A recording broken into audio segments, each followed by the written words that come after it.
Mga lods, yung mga bato-bato imported dito, no? Ito yun yung dalawang ina kayo. Ayan. Tig-isa lang sila dyan. Ito yun yung isa. Yun. Ayaw bumaba eh.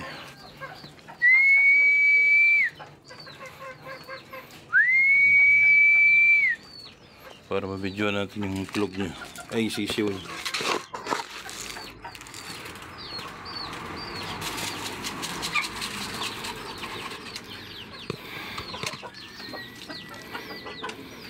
So yun yung bibi natin.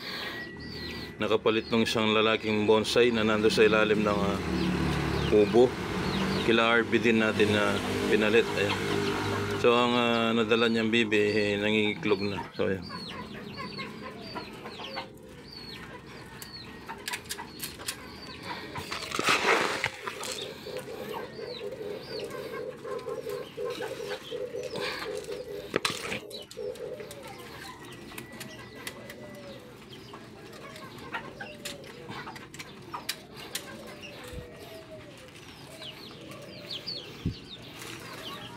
So yan dito.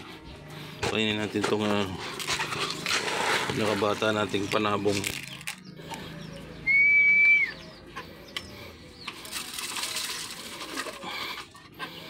So yan. Oh, dalawa na sila dito. So yan. Yung isa yung puti ay brown. Tingnan nyo sila kalokohan. Dati nung dalawa lang iklog dyan, dalawa lang yung iklog, yun yung nandiyan dyan, ano lang,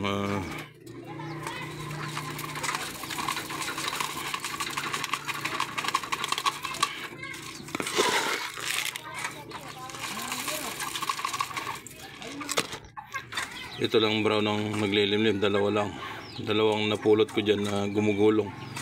Ginawa ko sila dyan. Meron na kasi sila doon dalawa dati, ito yung isa, ayan, yung kainan. So ayun, kainan ng mga rabbit. Naglimlim sila nung una, pero nung iniwan din. So nakita ko na naglilimlim tong brown. Kinuha ko na yung mga iklog doon sa atog siyang pugat. Linagay ko na dito, yung iba bugok or abnoy na, linagay ko na dyan. So ngayon nagdadalawa sila dito. Mabala na, importante may mapisa lang mga lods. So yan. Hindi nyo ata kinakagusto kong ano yun.